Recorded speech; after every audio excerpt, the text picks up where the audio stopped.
वज़ाइफ के लिए वज़ाइफ सालिहीन ऑफिशियल को सब्सक्राइब करें। वज़ाइफ सालिहीन ऑफिशियल। बिस्मिल्लाहिर्रहमानिर्रहीम। मियाँ बीवी का रिश्ता अल्लाह तबारक व तआला ने दुनिया के अंदर नेमत करार दिया, और अल्लाह रब्बुल इज़्ज़त ने दुनिया में जो सबसे बड़ा गुनाह रखा है वो फरमाया बैनल मर्इ व ज़ौजी के युफ़र्रिक़ु, जो तफरीक है, जो नफरत है मर्द और औरत यानी मियाँ बीवी के दरमियान डालना, ये सबसे बड़ा गुनाह है। शैतान जो है वो इस काम और इस कोशिश में रहता है कि किस तरह मियाँ बीवी में नफरत डाली जाए। अब ये तलाक तक नौबत ले आए। अब औरत चाहती है तलाक ना हो, मर्द देना चाहता है। मर्द बाज़ औक़ात जो है तलाक नहीं देना चाहता, औरत लेना चाहती है। अब ये दोनों के दरमियान इतनी ज़्यादा बाज़ औक़ात नफ़रत डाल दी जाती है, और वो नफ़रत याद रखें बाज़ औक़ात जादू के ज़रिए होती है, जिन्नात के ज़रिए होती है, या बाज़ औक़ात इंसान होते हैं ख़ानदान के, अपने घर के शामिल। उसमें मियाँ बीवी के मामलात में बाहर के बंदा, बाहर से मुराद बहन भाइयों को भी मुदाखलत नहीं करनी चाहिए। जब मियाँ बीवी के कोई झगड़ा हो जाए, जब उनमें नाइतफाकी हो जाए, तो सबको सुकूत इख्तियार करना चाहिए, और उनको बल्कि कोशिश करनी चाहिए कि उनके दिमाग को ठंडा करें, उनको आपस में मोहब्बत में मुब्तला करें। लेकिन कुछ लोग ऐसे होते हैं जो मिनल जिन्नति वन नास, कुरान पाक ने कहा वो जिन है, शैतान है।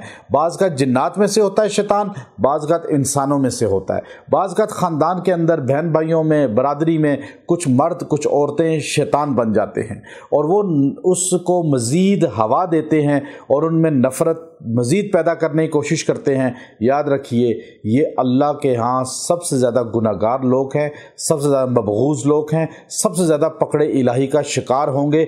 चूँकि आप सल्लल्लाहु अलैहि वसल्लम ने फरमाया कि मियाँ बीवी के दरमियान जो नफ़रत डालता है, शैतान उसको थपकी देता है, शैतान उसको खुशी के साथ कहता है कि तू मेरा चेला है, और जो उस शैतान का ख़ास शागिर्द बनता है और वो अल्लाह के यहाँ लानती बन जाता है। इसलिए पहले तो वो बंदे तौबा करें जो बीच में ऐसा रोल अदा करते हैं। दूसरा, मियाँ बीवी में से एक चाहता है तलाक हो, दूसरा चाहता है तलाक ना हो। अब ये एक की चाहत और दूसरे की चाहत बिल्कुल एक दूसरे से मुतज़ाद है, लेकिन अल्लाह रब्बुल इज़्ज़त दोनों में मोहब्बत कायम कर दें, दोनों के दिमाग को शैतानी इन चीज़ों से आज़ाद कर दें। उसके लिए कुरान पाक के अंदर अल्लाह रब्बुल इज़्ज़त ने जो है एक जुमला नाजिल किया, और वो जुमला जो है इंसानों को जोड़ने के लिए है, इंसानों में मोहब्बत पैदा करने के लिए है। तो अल्लाह रब्बुल इज़्ज़त ने फरमाया कि क़द शग़फ़हा हुब्बा, क़द शग़फ़हा हुब्बा। अब ये अगर बीवी पढ़ेगी रोज़ाना 70 मरतबा दुआ करेगी, और खामद पढ़ेगा वो दुआ करेगा, तो अल्लाह तबारक व तआला उन दोनों के दिलों से नफ़रत निकाल देगा। उस दुआ या तसव्वुर करके फूंक दें, या जो है उसको पढ़ के दुआ करें, या पला खिला दें, इंशाअल्लाह नफ़रतें ख़त्म हो जाएंगी और दोनों में मोहब्बत पैदा हो जाएगी। व आखिर दावाना अनिल हम्दुलिल्लाहि रब्बिल आलमीन।